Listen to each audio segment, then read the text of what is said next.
What's the nature of your trip to Britain, sir? I've just popped back to see the family and sort out a few things. EastEnders. Everyone's talking about it.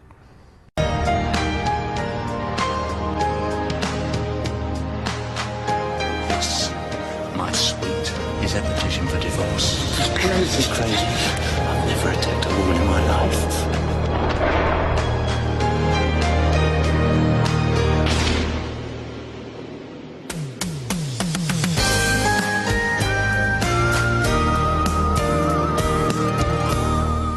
Den Watts, first landlord of the Queen Vic and Walford's original bad boy, is back. He epitomised what all men wanted to be. Fantastically good looking. The ladies' man, the debonair man. Oh, are you going to be Tonto? Naughtiest, craftiest and sexiest. Bad boy that every woman thinks she can make good. He's a mixer. Love 'em and leave 'em. Get out and enjoy yourself. A shrewd, a lovable, nasty piece of work. Return to Walford, please. Cruel. You caught me out, so what you gonna do about it? He had a ruthless streak about him. Pack your bags, I'm giving you the sack. He was like a lizard. He was hypnotic. Whether he was giving you a pay rise or giving you a slap, he never blinked. First whiff of trouble and I'll squash you. No one likes him, only the dog. He was unprincipled. The cheat, he's a liar, he's a womanizer. I think I could fall in love with you. However bad he got, you would still love them once. What the hell's going on? Hello, princess. But on February the 23rd, 1989... I'm going to be about 5-10 minutes to the most, all right? So don't disappear on me. 24 million viewers tuned in to see one of their favourite soap heroes gunned down. Sat there with my mum and my sister, who would have been very young at the time, and there was just a quiet. There he was by the canal. Den was going to die, and, you know, no one really knew how. Because suddenly there's this big beefcake coming towards him in a leather bomber jacket. He doesn't even run. He just does a slight jog, like he's just crossing the road. I wouldn't. I'd be screaming like a girl. I'd be, "Ow! It's got a gun!" And then you got this couple walking along. "Oh, I love you so much. I've never seen you before. Oh, you're so beautiful. Here's these flowers that I'm still holding." For some reason, this man is holding a kind of bunch of daffodils as if he's either got a child in his arms or an Uzi. And you saw this little nozzle just poke out there like that. And it was splashing the water. What happened? Was he feeding the ducks with a brick? And did he run away? You don't really know. And what a way for a great hero, a pop culture icon, to go out. Not with a bang, but with a foot. No, Den should have either gone out in a massive shootout with sawn-offs, bang, bang, lock, stock and two smoking dens, or he should have been run over by a tank, or he should have been blasted out of a cannon, or he should have been strapped to a rocket like a Bond villain and fired into the heart of the sun. He shouldn't have been killed with a foot. It was difficult for the audience to accept their icon might be dead. For a couple of weeks afterwards, I think, no, he's going to come back, and then they didn't find the body or nothing. I thought, no, he's definitely due for a comeback. Because a lot of people had gone in and out of the show before. I thought, they're going to bring him back sooner or later. I didn't expect it to be this long, though. Waited a long time for this. As a viewer, when I used to watch EastEnders before I got involved with making it, I just felt he wasn't dead. You know, when I watched him being shot and falling into the canal, I, as a viewer, just didn't believe it. I just thought, no, these program makers, they're playing with me. They're leaving that wide open. And as, you know, as a producer of these kind of shows, that's the trick you pull off, that you leave things open for yourself. Because, you know, you say never say never.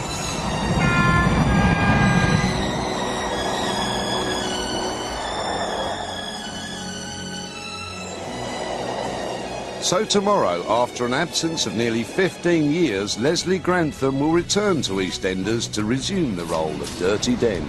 Yeah, I'm back. You got a problem with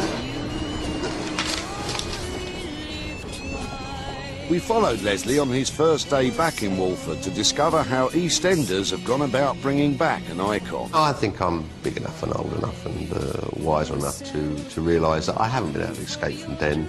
Seemingly the public still has a lot of affection for him. I'm really looking forward to it. He's been greatly missed, and I just think it's going to go down the storm. When I was told that Leslie was coming back into the show, I was like, what, Den Watts is coming back into the show, my father? And they were like, yeah, and I was like, wow. I think I probably squealed quite a lot. When the producer told me, I kind of made a lot of silly noises. I couldn't. Today is the first day of filming for Leslie, and the first time he will have been back on the EastEnders set in nearly 15 years. Yeah, I did not sleep a wink last night.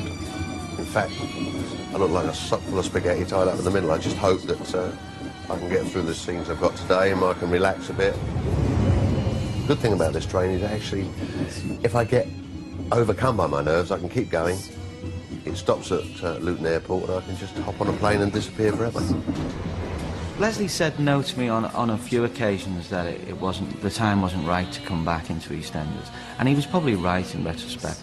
We didn't have the right story. We didn't have the right. It probably would have just been for a nice bit of publicity, but I think this time when we went to him, we had a story of great depth. All the loose ends were starting to come together, and we've spent 2 years doing that, and we were able to demonstrate to him that the character had lots more links with the show than probably since the day he left.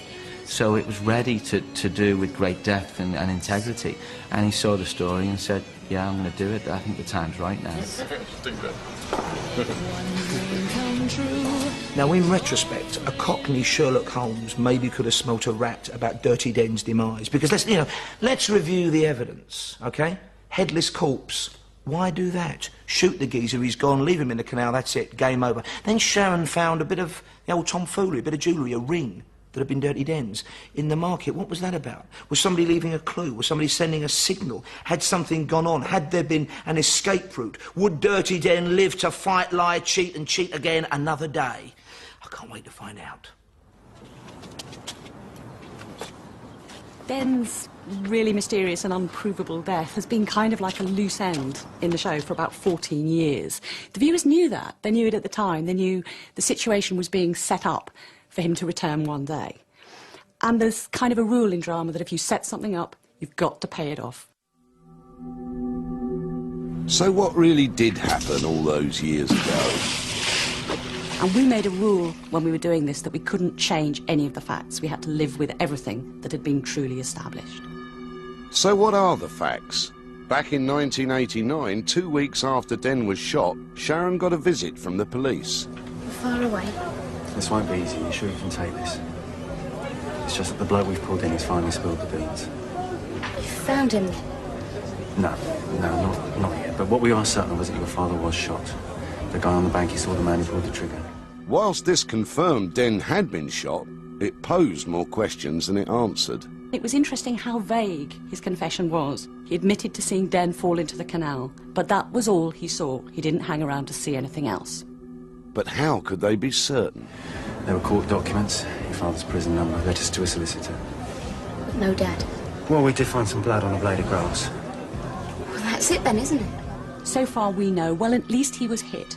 He was probably wounded and he probably fell into the canal. That much we know. The canal was dragged, but no body was found. Found anything yet? It's a slow business. We don't even know he's down there. 1 year later, Sharon finds a ring. Hey, Jackie? Yes, sweetheart. Where'd you get this from? Do what? This ring. I think it belonged to my dad. And when she discovers the ring was found by the canal... Here. You're sure?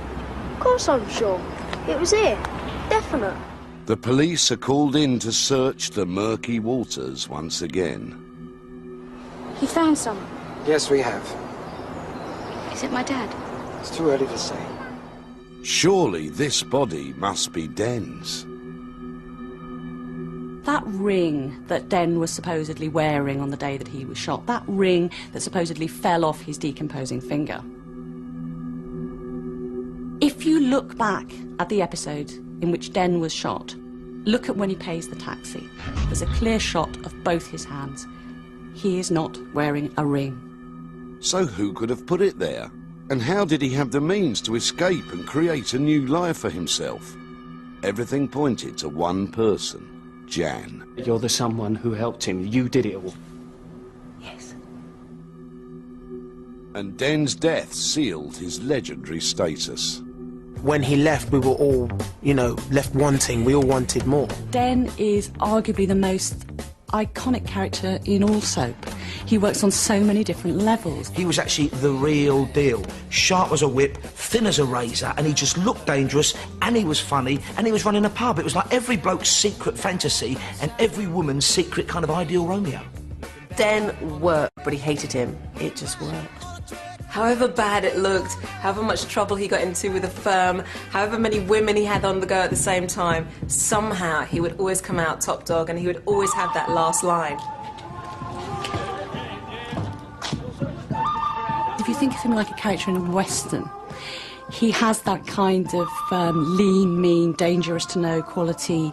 He's sexy, he's got the twinkle. Anytime you feel lonely, come in here, no need to be bashful. He's got that kind of lazy speech, that casual manner, but he can be quick as a rattlesnake on the draw. Den used to just turn on a sixpence. I think he's Clint Eastwood in The Pale Rider, or James Coburn in The Magnificent Seven, you know, lying out on the ground, out of his eyes, and suddenly he'll coil up and throw a knife. Easygoing guy until he gets rattled. I think that's one of the reasons he worked so well in The Queen Vic. When he was there, it felt more like a kind of Western saloon. It was that kind of bar. It was an interesting and exciting place to be. My shirt. Look at that bleeding shirt.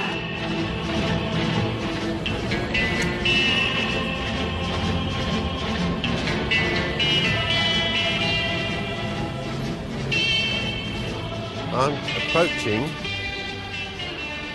the studios, and hopefully they'll let me in.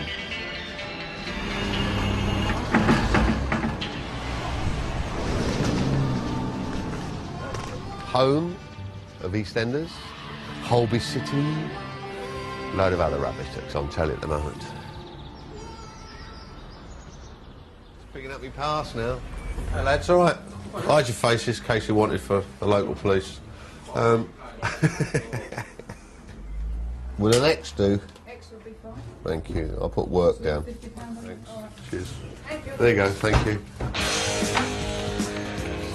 And this is where it all happens. Look, there's all these sets here, look. Police. Funny they should bring those out just because I'm coming back. Phil's bedroom landing.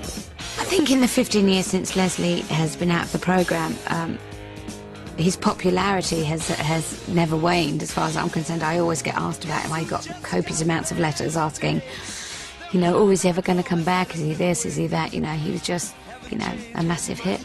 He was very funny, very supportive, and, you know, just a good guy to be around. And he really looked after me. Billy's flat. Look at the state of that stuff in Billy's flat. Would you want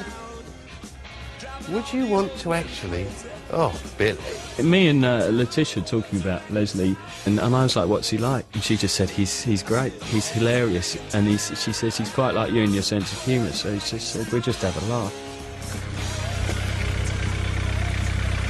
Oh, mate, you're all right.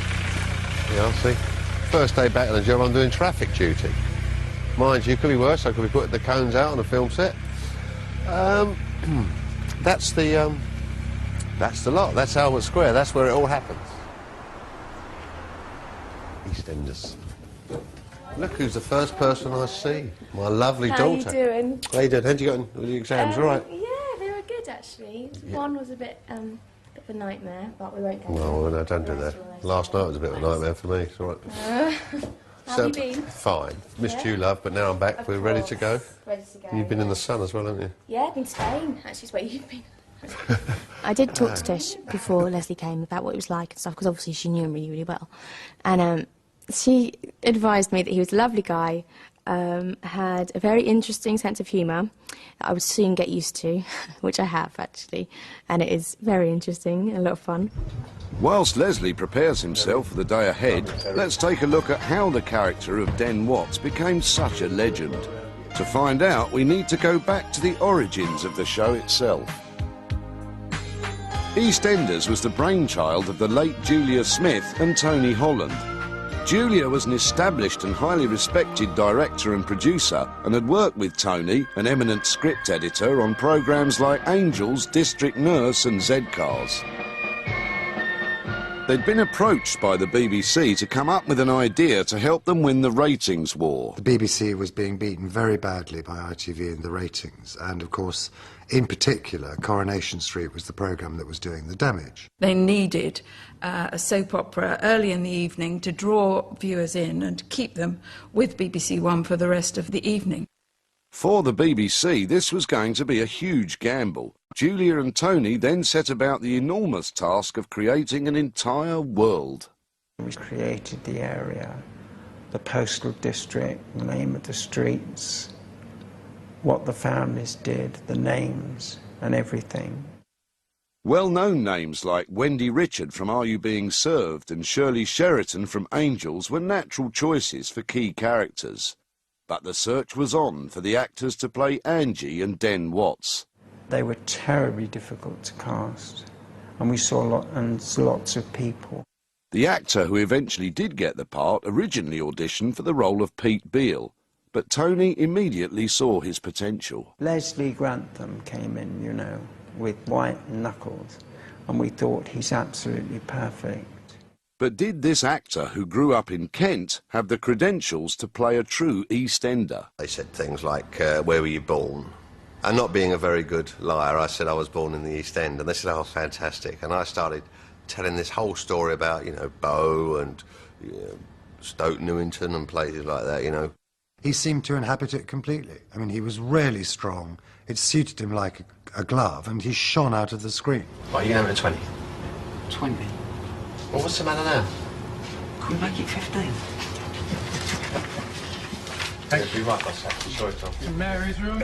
With rehearsals well underway, Julia and Tony needed to make a last-minute change to the casting of Angie Watts. With filming due to start in a few days, they had to find an actress to play her. I'm very worried about it. It was Anita Dobson who got the call. So I came in at the 11th hour, really at the 11th hour. I mean, I think I started rehearsing with Leslie and Letitia on the Friday, and we were filming on the Monday or the Tuesday. So I had very little time. I had my hair done, got my clothes, did my makeup, learnt my lines, and wham, that was it. Anything I'm missing is a white scarf. I'll go to wardrobes then. Could you mention Yeah, I'll mention it. Thank you. So I think everyone was a little bit worried that we would have to slow down while she called up. But Anita is a very, very quick learner, so and she works from the gut. So what you got was a gut reaction. I was extremely nervous, and I think so was Leslie, because he'd already been through all the process with one actress, and now here was another one. OK, we move on, please, to the public bar. Yes. Staying tonight, I want to talk. No. We need to. I don't. Within about 10 minutes of doing one scene, I remember Leslie walked off the rehearsal floor and went, brilliant. And he was right, that was it. It just clicked. It was like you were two people just having a conversation. It was like how you would react to people. You're a getting to. One of these days I'm going to knock that smirk right off your face. And what are you going to do this time, eh? Another fake suicide? I immediately clicked with her, and so did Leslie. And you know, we had rehearsals in those days, and her first scene that she was rehearsing, we were all just blown away. I mean, they had such immediate chemistry, so it was just terribly exciting. And you knew then it was going to work. It was perfect. They were absolutely on top of the job. They knew their lines, they knew the moves, they were absolutely always spot on. Tremendous example. Hello. Don't speak to me then. Must be a wrong number. I think we got two parts that we knew were great, and then we played it for all it's worth, really, and we were lucky. Yeah, we're getting quite a few wrong numbers recently, aren't we? Well, it's probably just someone messing around. Well, if I ever find there's someone messing around, they will pay. With blood. With the cast in place, the character of Den was given the honour of having the opening line of the BBC's new soap opera. Oh, stinks in here, doesn't it? Ain't working. Rich! Well, he ain't going to answer now if he didn't answer before, is he? Oh, careful, half hour. I wanted Den in the public eye as soon as possible. Then what's public and the Queen Victoria? I knew that although everybody was an important character, a long-running serial has to have a heart.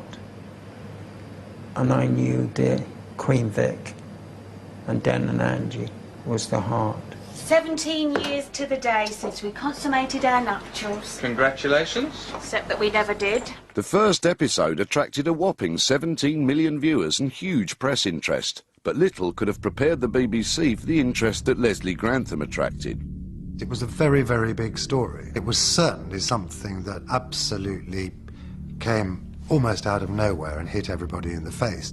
At 19, he had been convicted for the murder of a German taxi driver and had served 11... Not believing it. In fact, I think news editors all over the country were thinking, this can't be true. Can we double-check it and treble-check it? Whilst this came as a shock to most, Leslie had forewarned the show's producers about his past. I suddenly thought, I've got to tell Julia Smith that I come with some baggage. And she said, there for the grace of God go everyone, which I thought was very lovely of her and very understanding.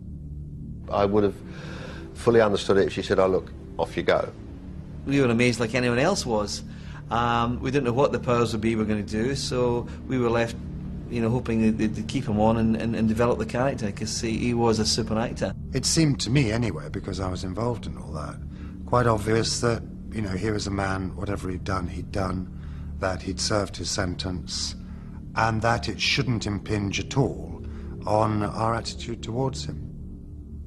I just thought I had to say sorry to everyone. So it wasn't just me being doorstepped, it was obviously them, and I'm not very good at public speaking, so I just pinned a note on the board saying, look, if it upsets any of you, then I'm quite happy to walk. I went straight up to him as soon as I got the letter and said, don't be ridiculous. You've done the deed, you've paid your price, and welcome. That's what I did straight away. Leslie was our teammate. He was my opposite number in the show, and it was his past. It was over and done.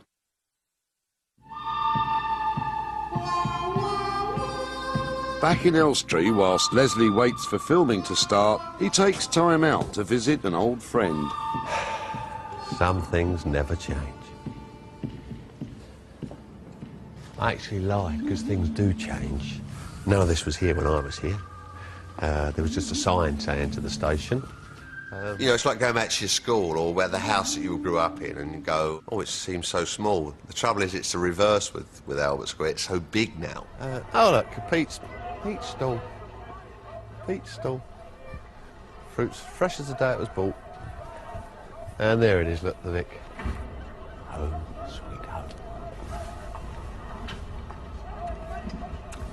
No, I think it's a bit early doors. Maybe later. Dr. Legg used to live over there. It's amazing, isn't it? Amazing. 14 and a half years since I left. I think it's a tribute to Keith Harris, the man who built and designed that square, that it still looks like a real square. Oh my good God. They got a cop shop. I think everyone in the cast owe him and Julia and Tony a great debt, because it's a phenomenal piece of architecture. If you were an alien, seriously, I know this sounds absolutely trite, but if you were an alien and you were landed right here, you believe this was a proper, habitable area for people to live in. Oh, this place holds some memories. Barring people from the pub. You're bar. Arguing with Pauline. I'd like to see you off this planet, Dennis Watts. Pauline, either put up or shut up. Arguing with Ange. We're not going to get very far with that sort of attitude now, are we? How would you like a nice kick in the crutch attitude, Dennis? Sharon. You ain't my father. I ain't got one. Caring about Michelle. Nothing really touches me until I think of you and Lofty, then I get jealous. So now you know. Burning the Dagmar down. Confronting Wilmot Brown. Never, but ever make an excuse for what you did again. You're guilty, and you're going to pay it if I had my way. You'd have paid last night. I must have been such a nice bloke to have around. Obviously, I'm not going to change now I'm back. I'm still going to be the caring, loving, nurturing person I always was. You're a dead nuts, you are! Whoa! And that caring, loving, nurturing side that Den showed Ange soon gripped the nation. I'm going to break your neck. Will you stop it? Will you stop avoiding the issue? You should know. You see more bedroom ceilings than the average bear. What the bloody fight! Careful, Ames. That could have hit me. It was Michael Gray who said they're like Burton and Taylor, who couldn't live with each other but couldn't live without each other. And that, I think, that was the success of Dan and Ange. Well, I don't know. You make a pretty good scrubber. Ames! You've been with her, haven't you? All punced up. There's teeth marks. You're a joke, you are. It ain't going to be the old farm next time. Oh, no. It's going to be the funny farm. It was melodrama. It really was high opera. And if one really wants that, you know, genuine soap opera, that was it. The root cause of their arguments was Den's affair with Jan, and for a whole year viewers were kept in the dark as to what she looked like. Going back?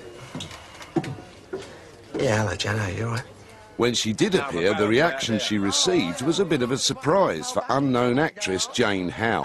Hello, Den. Jan? I had no idea what I was stepping into, but those immortal words, hello, Den.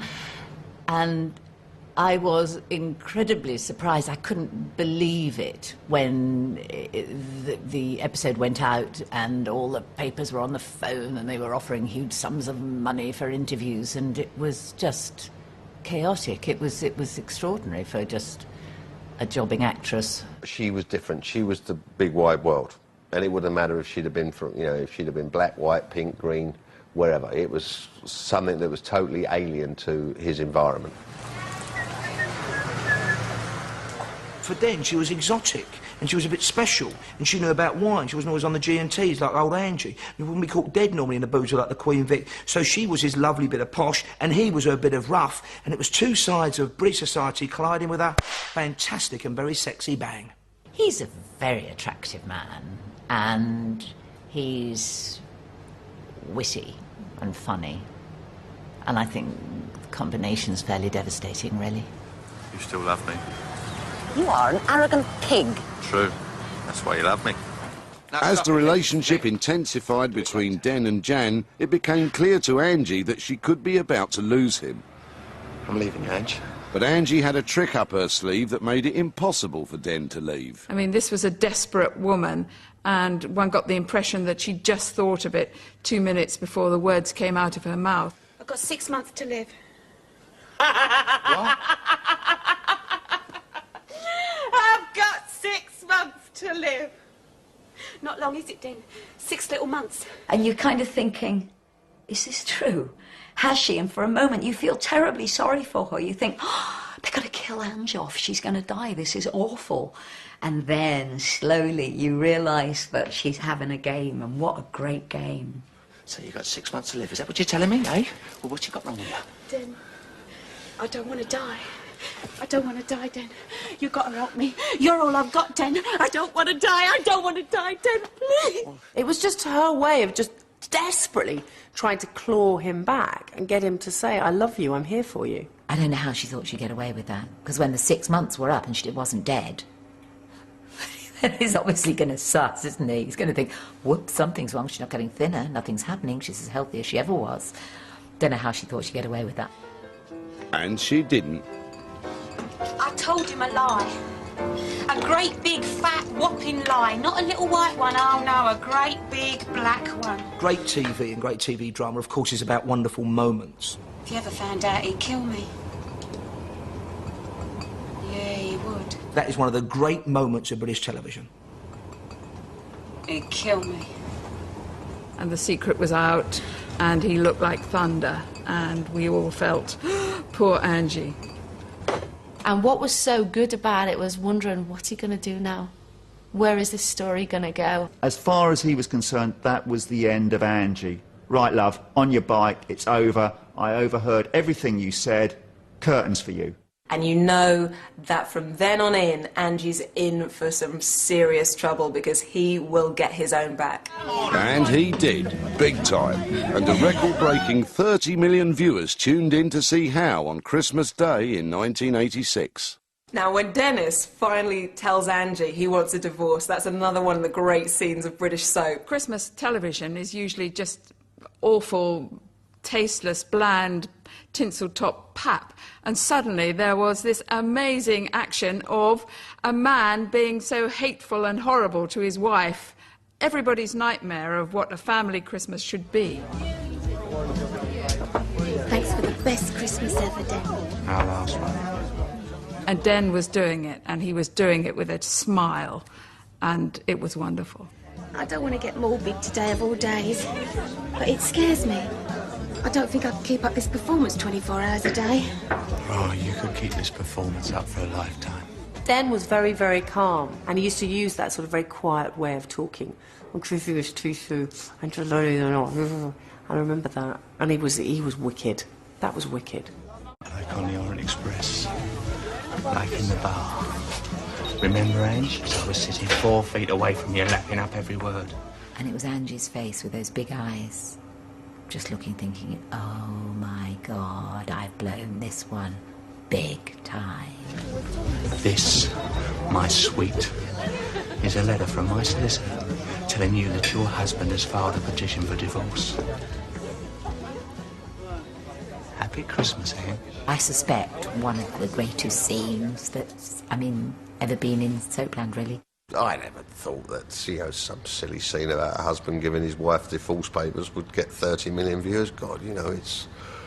I was as gobsmacked as everyone else, and I still, all this years on, still can't believe that I'm still remembered fondly as this terrible character that I played, but hey, that's the way it goes, folks. Straight into the lens and then over. Leslie's lunch break is taken up getting his picture taken for some publicity stills. It's important they capture the right look for Den. And you turn this way, you've got your hand against the door as if you've just come out, that's it. A little bit tighter. Perfect.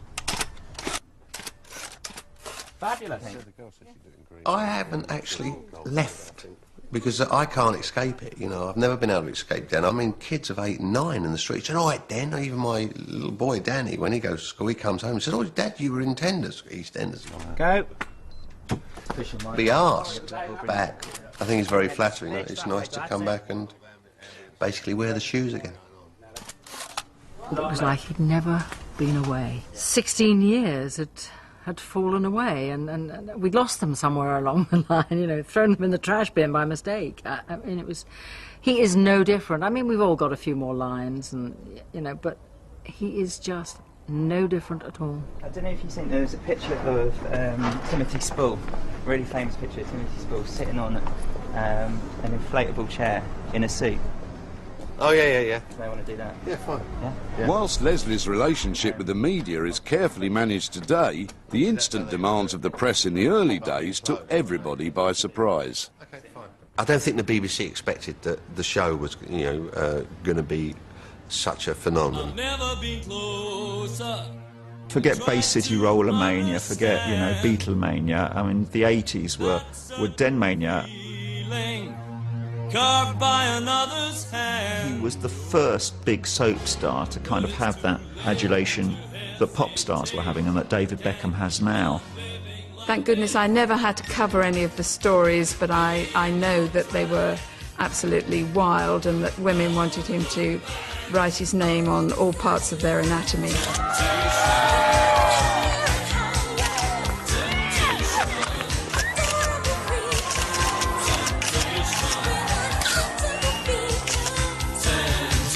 I can totally understand why women went wild for Leslie Granville. He's a charismatic man and he's obviously a bloody good actor as well. Of course I fancied him. He's gorgeous. He probably still is gorgeous, I'm sure he is. It was lovely, those chiselled looks, the wickedness of the man. It was all devastatingly attractive. He was the closest that we had, I suppose, to a Hollywood star on the box, so it's only right and fitting that women should have thrown their knickers at him. And Leslie used to get stopped everywhere he went, and I'm sure he got loads of phone numbers from women and all of that. But, you know, he's very grounded, Leslie, and he's got a great take on life, and he's very charismatic as a person. I think if I hadn't been married, it would have gone to my head. I mean, the fact is that I don't have any tickets on myself. I look in the mirror every morning and I see this same tall, skinny, ugly guy, you know, with the bald spot that keeps moving. You think, are we having a laugh? Leslie really knew he'd made it when he and Anita were asked to turn on the Christmas lights in Oxford Street. I mean, it was weird because you see it on television, you see stars doing it and think how glamorous, and actually it wasn't particularly. We were on this little balcony and we just pressed the button and the lights came on. What about down at the Queen Vic tonight, of course? Will they be much impressed by the lights in London? I'm impressed that I've been asked to Yes, switch the I'm lights on. impressed that I am too. We're both impressed. Back at the studio, there's a buzz in the air. Leslie is meeting some of the cast members that have joined since he was last here.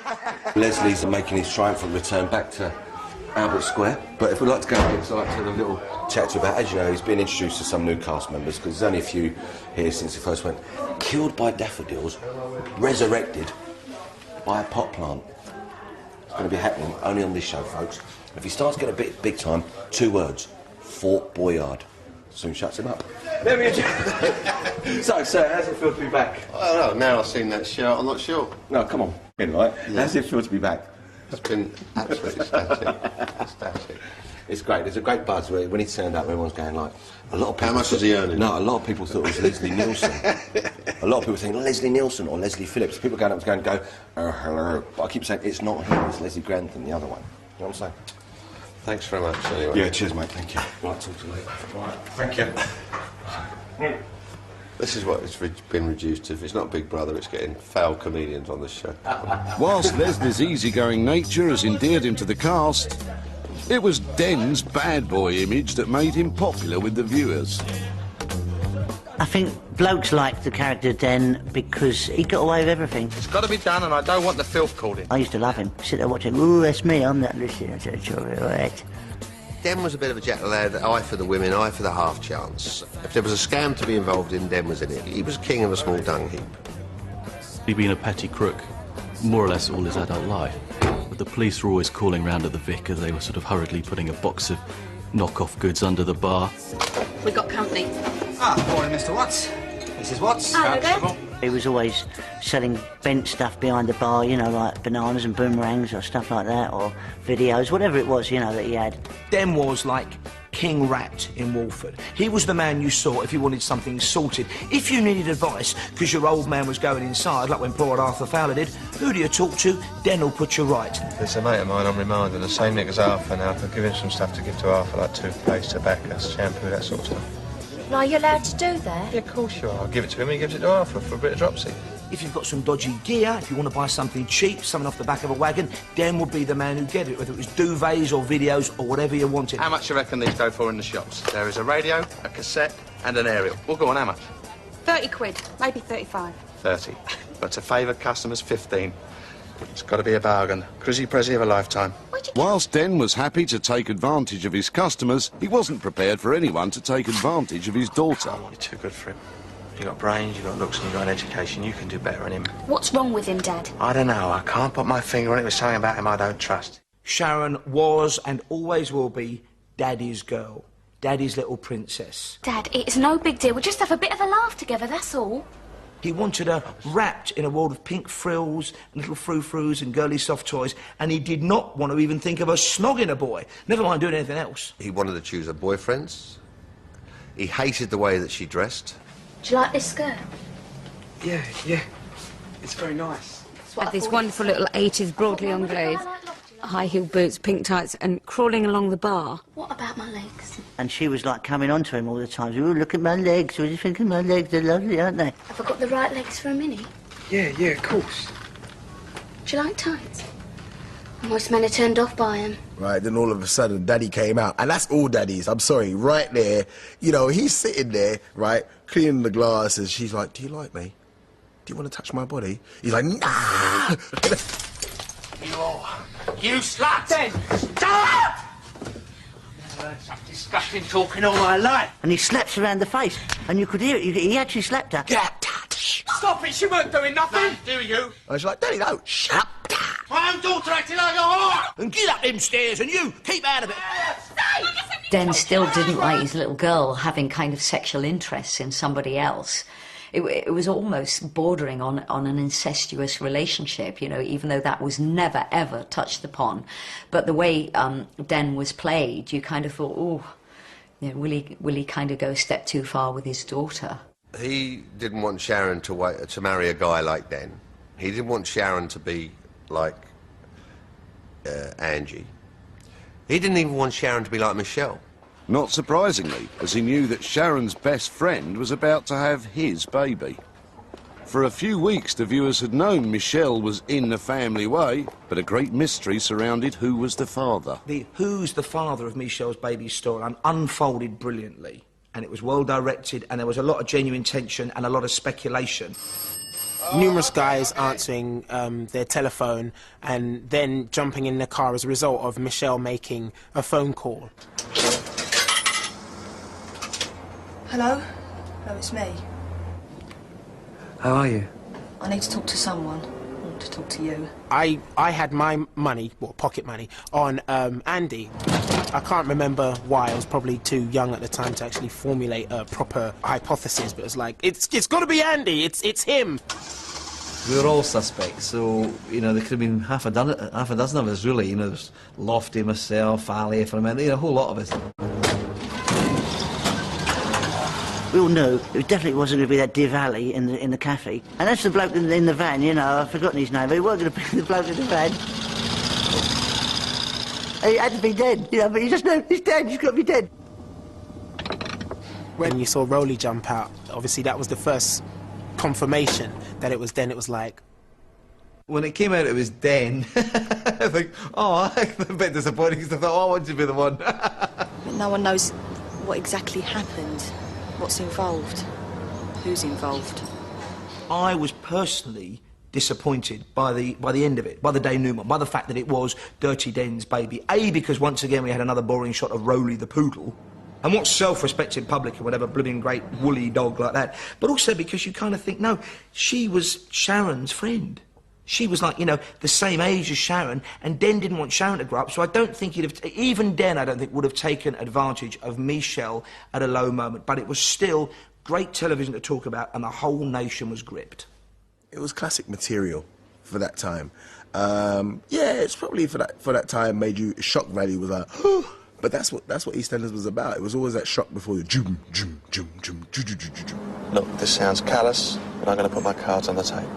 I'm not about to divorce Ange, and I'm not going to get down on one knee and propose marriage. But I am responsible. Half responsible. Responsible, and I take my responsibilities serious. I do think a lot of people were disturbed, the fact that Den was the father of Michelle's baby.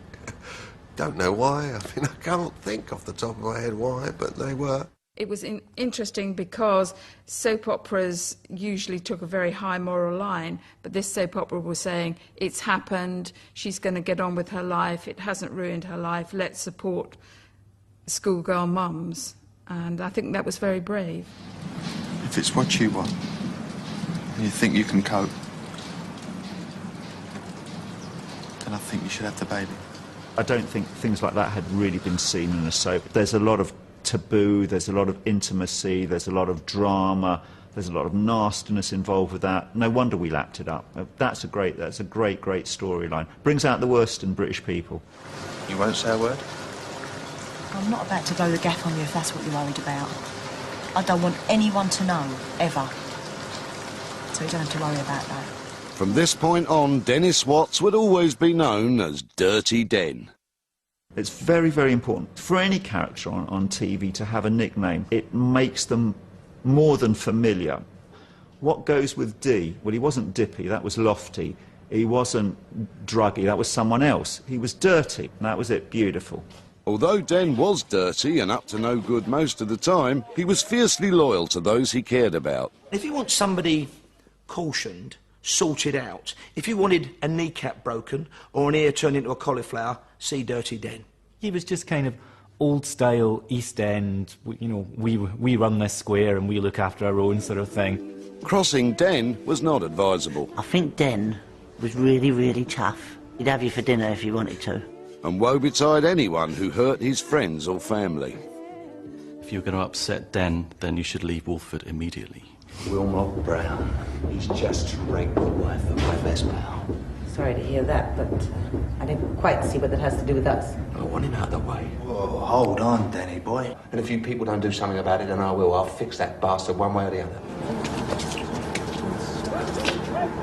And whilst burning down the Dagmar solved one problem, As far as I'm concerned, you're all dead. And if I was you, I'd keep running and don't stop, because the next time I see you, I'm going to kill you. another was just beginning. Den wasn't just a wheeler dealer. He was involved in criminality. I mean, he laundered money.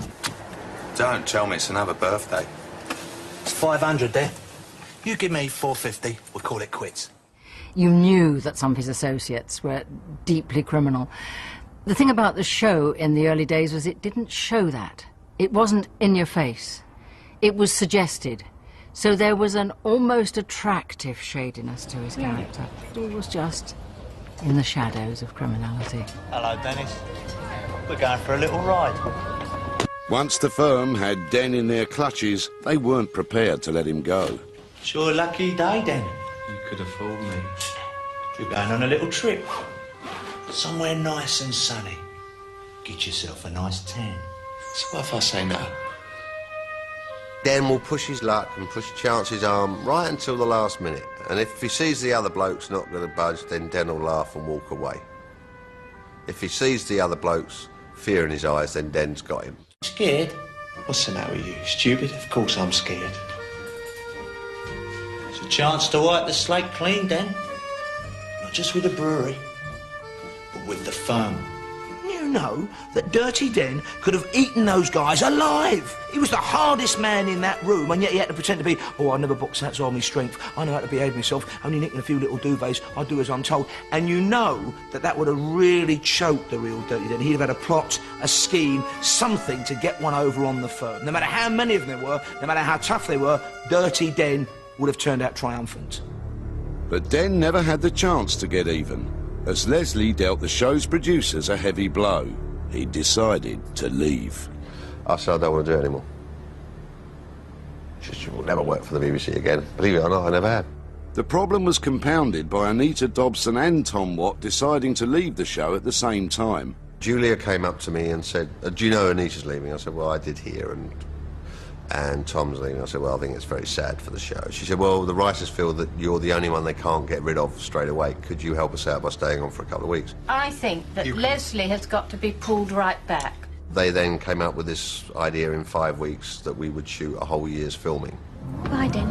I think there was just a general feeling that we'd gone as far as we could go at that point. Fortunately for Leslie, Den's exit was kept open for him to return. And 15 years on, he's back in makeup, waiting to be called on set. And I'm sorry I look like rubbish, but I've been up all night. Den's first scene with daughter Sharon is fast approaching. Oh, I love a pink now, my love. I've often been asked how we managed to talk Leslie into returning to the show, but I think the truth is nobody persuades Leslie Grantham to do something he doesn't want to do. If you want to know why Leslie decided to return to the show, I suggest you ask the man himself. I liked Louise Berridge, the executive producer. I thought that she was honest. She begged enough, really. In fact, she's got a bit more begging to do. But I think I liken her to Julia Smith in the fact that she knows what she wants. Oh, I suddenly thought, well, why not? Den has spent the last 14 years in sunnier climes, so it's important that his fake tan looks convincing. I did try and get a bit of tan out in the garden, but unfortunately it rains a lot. So it's probably rust or something. How you feeling, all right? I didn't sleep a wink last night. Didn't you? No, I was so nervous. But I'll get through today, and I'll get home and get drunk tonight. That'll be fine. It'll be fine. I'm actually looking forward to it. You know, 14 and a half years on. Hopefully I can improve on what I did before. There was a lot of work to do in just preparing the ground. We had to link him into what was already there in Albert Square. But since EastEnders works best based on families, on family units, the easiest way was to create a family for Den to walk into. We already had Sharon. So to Sharon, we brought Vicky. Then we used Vicky to go out and find Dennis. I'm Vicky. This is Sharon. We're sisters. And Dennis worked on several levels because, again, he recalled to us Den's history. They'll be gone soon. They're going now. Right, you two, out! Don't even think about coming back. Everything about him reminded us of Den. He had that same temper, that same irresistible attraction for women, that same lazy, casual manner that would turn really quickly. Oh, you're trying to be cool? Is that it, yeah? Like your old man?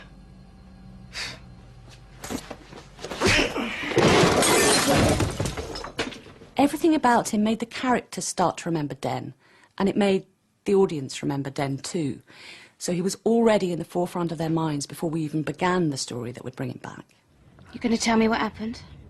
No, Dennis? it's okay. Sure it is. I can handle this.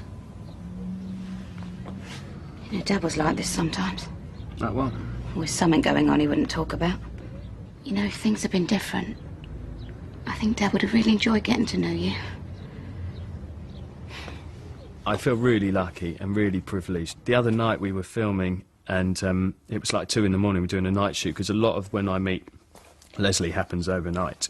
And Leslie, Dirty Den, blah, blah. And I watched him, and the shot was me hiding, I'm not going to give much away, but me hiding in an alley, and he looks up at the Vic, and I was just watching, and I was sitting there going, I was back to being the boy watching the telly going, that's him.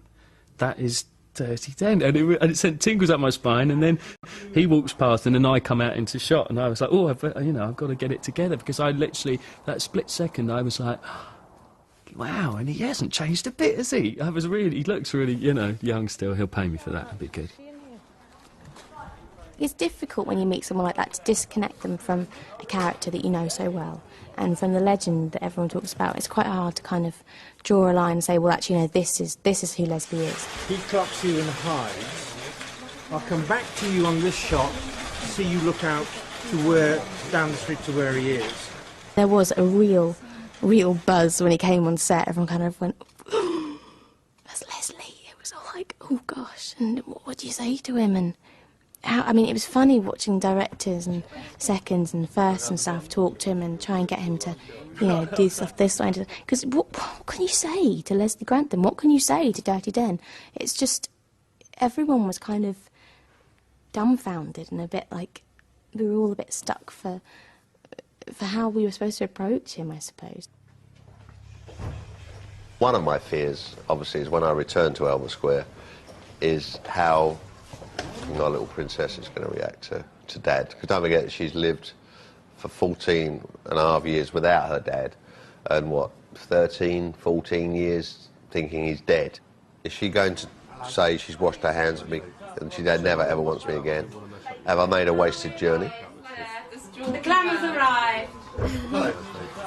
Lovely to see you. Love your work, love. Nice to see you in black and white. Doesn't your chapeau look beautiful?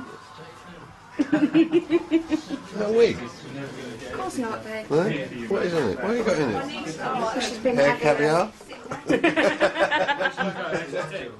He just idolised his daughter, and it'll be nice when he comes back now to see that relationship again on screen. I think when Den died, Sharon never lost her feeling of guilt. I think she carried it throughout her entire life. Neither of you have ever been around when I really needed you.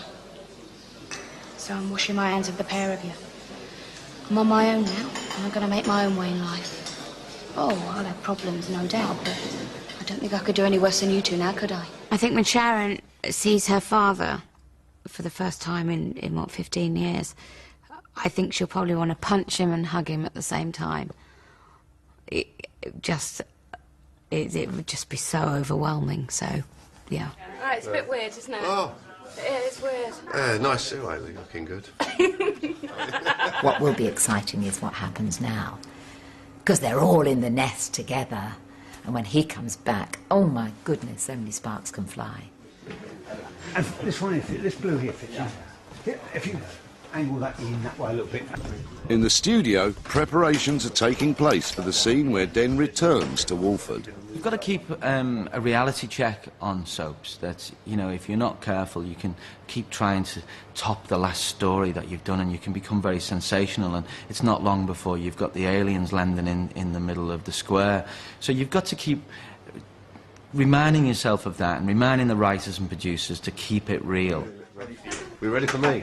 I was determined that we would bring him back in a credible way, and you know, I didn't want the show to look silly. I didn't want to suddenly have the whole cast wake up in a shower combined and say, well, we've all had one big dream, and that, you know, and the viewers would just completely switch off in their droves. I'm not sure what I think about Leslie coming back to the show. Every time Julie Goodyear's gone back to Coronation Street, I've screamed and shouted and locked myself in a dark room because I knew it would be awful. I'm just keeping my fingers and toes crossed and everything crossed that this works. I feel very nervous about bringing back Den. It's the most enormous responsibility, and there are a lot of viewers I just don't want to let down.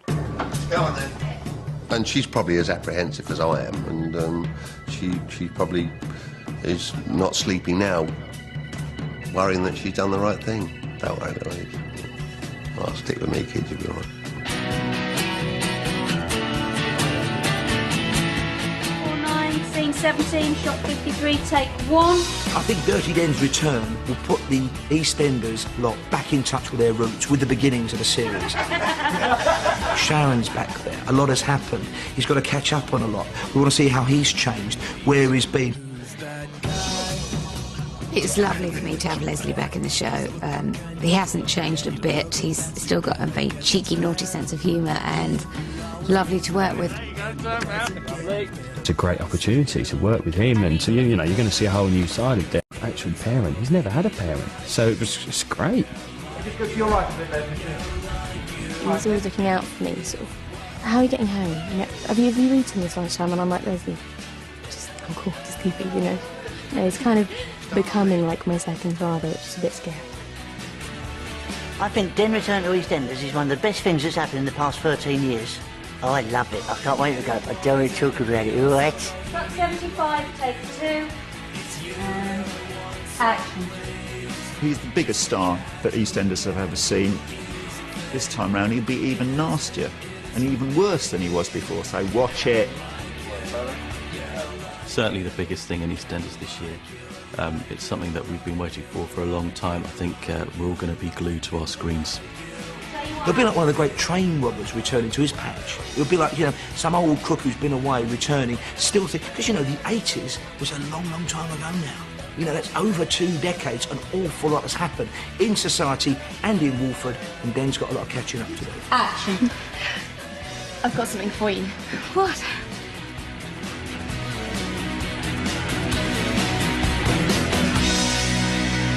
Stop recording, please. Well done. So, it's up to you folks out there. You pays your money, you make your choice, and if I'm selling the big issue next year, thanks a bunch. So don't forget, 8 o'clock tomorrow, here on BBC One. And next tonight, the return of another old friend, a new series of Monica the Glen.